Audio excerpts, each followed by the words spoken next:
بسم اللہ الرحمن الرحیم۔ ناظرین و سامعین، عذاب قبر کتنی سخت چیز ہے، اس سے وہی لوگ واقف ہیں جن کے سامنے وہ احادیث مبارکہ ہیں جو عذاب قبر کے بارے میں وارد ہوئی ہیں۔ اور حضرت عثمان غنی رضی اللہ تعالیٰ عنہ کے بارے میں روایت ہے کہ جب آپ کسی قبر پر تشریف لے جاتے یا کسی قبرستان سے گزرتے تو وہاں پر کھڑے ہو کر اس قدر روتے کہ آپ کی داڑھی مبارک تر ہو جاتی تھی۔ کسی نے پوچھا کہ آپ جنت کے ذکر پر روتے ہیں نہ ہی دوزخ کے ذکر پر روتے ہیں، لیکن جب آپ کے سامنے قبر آ جاتی ہے تو آپ زار و قطار رونا شروع کر دیتے ہیں، اس کی کیا وجہ ہے؟ تو حضرت عثمان غنی رضی اللہ تعالیٰ عنہ نے ارشاد فرمایا کہ میں نے نبی کریم صلی اللہ علیہ وآلہ وسلم سے سنا ہے کہ آقا علیہ الصلوۃ والسلام نے ارشاد فرمایا کہ قبر آخرت کی منزلوں میں سے پہلی منزل ہے۔ جو شخص اس سے نجات پا لے بعد کی منزلیں اس پر آسان ہو جاتی ہیں، جو اس سے نجات نہ پائے بعد کی منزلیں اس پر دشوار ہو جاتی ہیں۔ پھر آپ نے حضور صلی اللہ علیہ وآلہ وسلم کا پاک ارشاد مبارک سنایا کہ رسول اللہ صلی اللہ علیہ وسلم نے یہ ارشاد فرمایا کہ میں نے قبر سے زیادہ گھبراہٹ والا منظر نہیں دیکھا۔ اور حضرت ام المومنین حضرت عائشہ صدیقہ رضی اللہ تعالی عنہا روایت فرماتی ہیں کہ رسول اللہ صلی اللہ علیہ وسلم ہر نماز کے بعد عذاب قبر سے پناہ مانگتے تھے۔ اور حضرت زید رضی اللہ تعالیٰ عنہ ارشاد فرماتے ہیں کہ نبی کریم صلی اللہ علیہ وسلم نے ارشاد فرمایا کہ مجھے یہ اندیشہ اور ڈر اور خوف نہ ہوتا کہ تم لوگ اپنے مردوں کو دفن کرنا چھوڑ دو گے تو میں اللہ رب العزت سے یہ دعا کرتا کہ اللہ پاک تمہیں بھی عذاب قبر کی جو آوازیں ہیں وہ سنا دے۔ اور یاد رکھیے کہ عذاب قبر سوائے انسانوں کے اور جنات کے روئے زمین پر جتنے جاندار ہیں، درندے ہیں، پرندے ہیں، ساری مخلوقات عذاب قبر سنتی ہے، لیکن انسانوں اور جنات سے عذاب قبر کو مخفی رکھا گیا ہے۔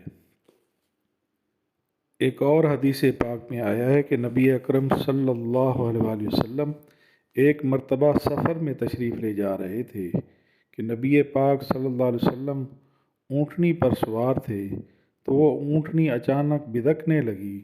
کسی نے پوچھا کہ یا رسول اللہ صلی اللہ علیہ وسلم اونٹنی کو کیا ہوا، یہ کیوں بدکنے لگی ہے؟ تو نبی پاک صلی اللہ علیہ وسلم نے ارشاد فرمایا کہ ایک آدمی کو قبر کا عذاب ہو رہا ہے اور اس کی آواز سے اونٹنی جو ہے وہ بدکنے لگی ہے۔ ایک مرتبہ نبی پاک صلی اللہ علیہ وسلم مسجد میں تشریف لے گئے تو چند لوگوں کو دیکھا کہ وہ کھل کھلا کر ہنس رہے ہیں۔ تو نبی پاک صلی اللہ علیہ وسلم نے ارشاد فرمایا کہ اگر تم موت کو کثرت سے یاد کرو تو یہ بات نہ ہو۔ جان لو کہ کوئی دن ایسا نہیں گزرتا کہ جس دن قبر یہ اعلان نہیں کرتی کہ میں غربت کا گھر ہوں، تنہائی کا گھر ہوں، کیڑوں اور جانوروں کا گھر ہوں۔ جب کوئی مومن کامل ایمان والا دفن ہوتا ہے تو قبر اس سے کہتی ہے کہ تیرا آنا بہت مبارک ہے، تو نے بہت اچھا کیا کہ میرے پاس آ گیا۔ جتنے لوگ زمین پر چلتے ہیں ان سب میں سے تو مجھے سب سے زیادہ محبوب تھا۔ آج تو میرے سپرد ہوا ہے تو میرا حسن سلوک بھی دیکھے گا۔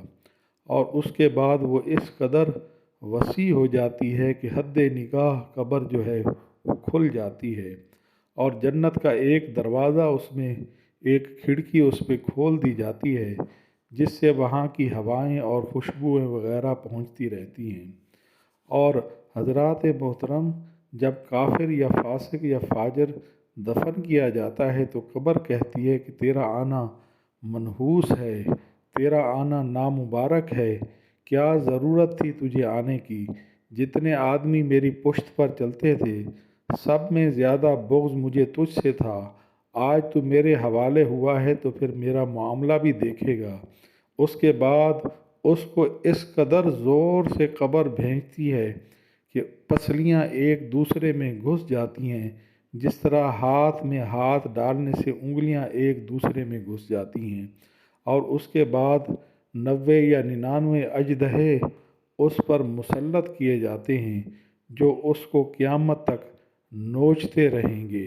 نبی کریم صلی اللہ علیہ وسلم نے ارشاد فرمایا کہ روئے زمین پر اگر ایک اژدہا بھی پھنکار دے تو قیامت تک زمین پر گھاس نہ اگے گی۔ اور نبی پاک صلی اللہ علیہ وسلم نے یہ بھی ارشاد فرمایا کہ قبر جنت کے باغوں میں سے ایک باغ ہے یا جہنم کے گڑھوں میں سے ایک گڑھا ہے۔ نبی پاک صلی اللہ علیہ وسلم 2 قبروں پر گزرے، ارشاد فرمایا کہ ان دونوں کو عذاب ہو رہا ہے۔ ایک ان میں وہ تھا جو چغل خوری کرتا تھا، چغلی کرتا تھا، دوسروں کی چغلی لگاتا تھا، اور دوسرا وہ تھا جو پیشاب میں احتیاط نہیں کرتا تھا اور اپنے بدن کو پاک اور صاف نہیں رکھتا تھا، جس کی وجہ سے قبر جو ہے ان دونوں کو دبا رہی تھی، ان کو دونوں کو تکلیف دے رہی تھی۔ تو نبی کریم صلی اللہ علیہ وسلم نے ایک سرسبز ٹہنی منگائی اور اس کو 2 حصوں میں تقسیم کیا، اور ایک حصہ ایک قبر پر رکھا اور دوسرا حصہ دوسری قبر پر رکھا، اور نبی پاک صلی اللہ علیہ وسلم نے ارشاد فرمایا کہ جب تک یہ دونوں ٹہنیاں سرسبز رہیں گی ان دونوں کو جو ہے اس کا ثواب ملتا رہے گا۔ وہ کس لیے تھا، اس میں کیا حکمت تھی؟ آئیے ہم حدیث کی تشریح آپ کو بتاتے ہیں کہ سرسبز ٹہنی نبی پاک صلی اللہ علیہ وسلم نے ارشاد فرمایا کہ قرآن اور حدیث کے مطابق جتنے درخت حجر اور شجر ہیں وہ اللہ کا ذکر کرتے ہیں، اور سرسبز درخت کی ٹہنی جب تک سرسبز رہتی ہے وہ اللہ کا ذکر کرتی رہتی ہے۔ اس لیے نبی پاک صلی اللہ علیہ وسلم نے ایک سرسبز ٹہنی جو ہے ان دونوں قبروں پر ٹکڑے ٹکڑے کر کے رکھوا دی، اور فرمایا کہ جب تک یہ دونوں سرسبز رہیں گی ان قبر والوں کو اس کا ثواب ملتا رہے گا۔